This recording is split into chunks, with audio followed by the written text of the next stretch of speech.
South Asian. Uh, Sir, Yeah. just a little information you should know. This movie didn't do well at the box office. Yes, before that, yes, I want to say that you so fast, man. You so fast. Too fast, lah. I'm telling you. Okay, I want to ask you guys, okay? This movie is a flop. Very, very bad flop, huh? Okay, so this movie, I think so, was done in 2016 or so. It is one of the most noted failure for Bollywood movies of the year. Now you know why, right? Because you take a story from history and then make it into a movie. So boring. Nobody want to watch. But you guys always so fast. Zareen, have you watched this? You watch this? No. Ahmad, you watch this? No.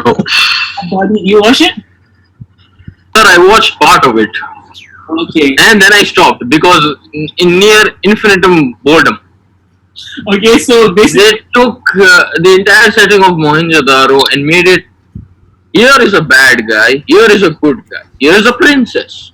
Good guy wants to save the princess and everybody in Mohenjo-daro. Bad guy doesn't want to. so okay, what Abdali is correct in the sense that this story, okay, there is nothing about history and if you watch too many Bollywood movies, you know, Bollywood movies have very predictable ending. All the endings are predictable. Boy love girl, girl love girl, boy love girl, girl don't love boy. And at the end, they all jump and then they sing song. Okay, so it's very predictable. But what I want to tell you about is that they are telling you a story. Okay, look at this in front of you. This is the seal, the Mohenjo-daro seal. Okay, a lot of things about Mohenjo-daro remains unknown even until today. Okay, but can you imagine they made a whole movie based on just this seal? Okay, just like what we are going to talk about today. Okay, today's class, okay, we'll look at the beginning of India, okay, through the Indus Valley civilization. And then we'll look at something a little bit more controversial, okay, the Vedic epic, the coming of the Aryans to India. And then we'll look at Hinduism, and then we'll take a short break, and then we'll look at Buddhism, the Mauryan dynasties, and the spread of Buddhism. So today's class, we'll see three different eras. One is the earliest of India, okay, the Indus Valley civilization.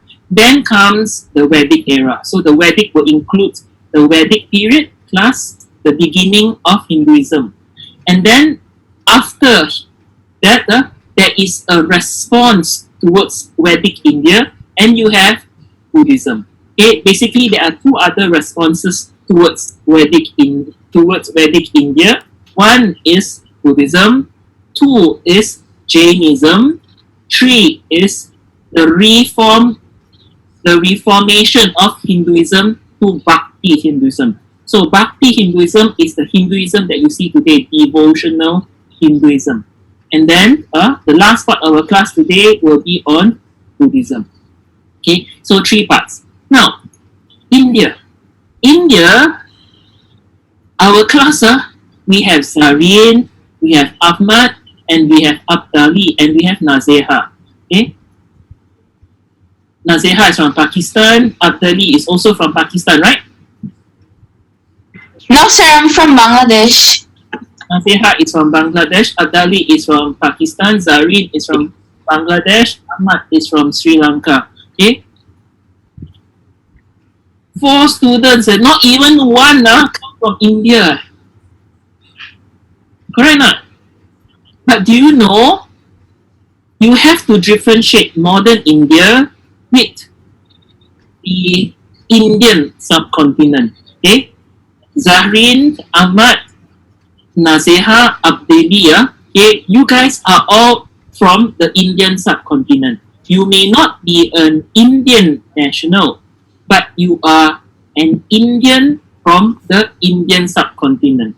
Okay? So, this is the same story, like people who come from Canada, right? Okay, last time, not now. Now people will never say this anymore. In the past, if you are Canadian, right, you come to Malaysia, people ask you, especially Canadian Chinese, okay, they will ask you, you come from where? I'm an American Chinese. But you look at the passport, the first stay in where? Vancouver. Then you ask, how come American Chinese? Not American Chinese. Okay. Similarly with India. So please be aware that there is a difference between modern India and historical India or subcontinent India, Indian subcontinent. Okay. If we look at the past, for example, look at this picture. This is India in the British Empire. Okay, in the British Empire, you have Pakistan, you even have parts of Nepal, you have Bangladesh, and to your surprise, you see Burma also included as part of the Indian Empire. Can you imagine that Burma is Southeast Asia, right? How can Burma be part of India? But Burma was ruled as part of British India for many years, okay, until about 1930s when they were separated out of India. Now, does this picture look very familiar? How many of you can guess where this is?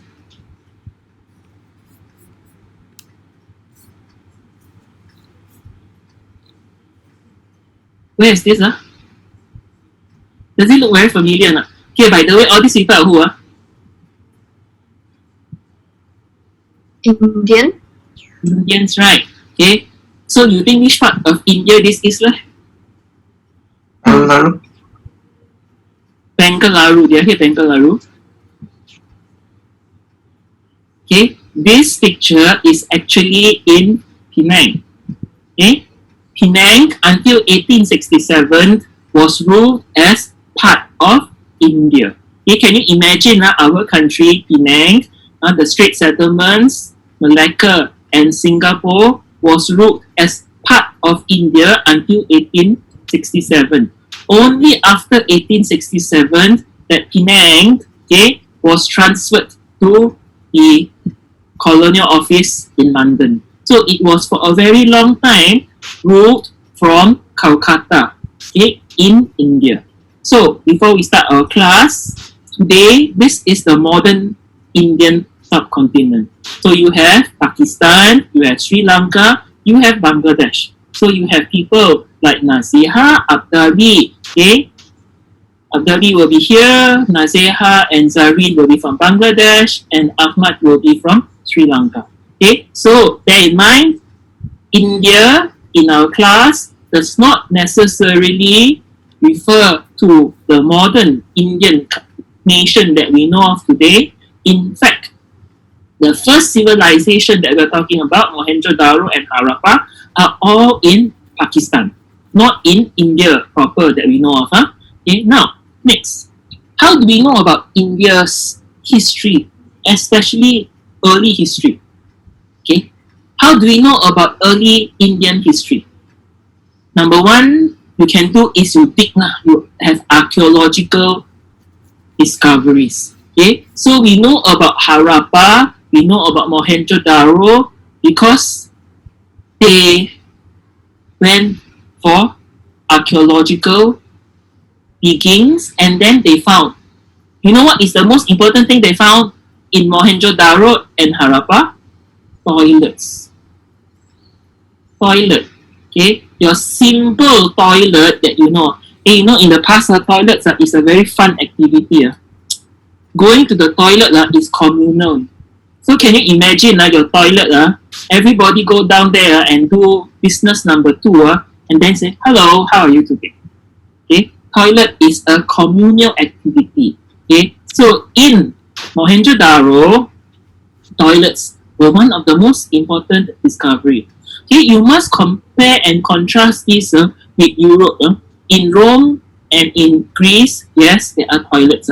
But in Middle Ages Europe, there are no toilets. A house may not have a toilet.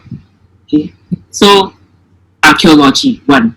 Two, you can also source Indian history from Vedic texts, so from Hindu texts.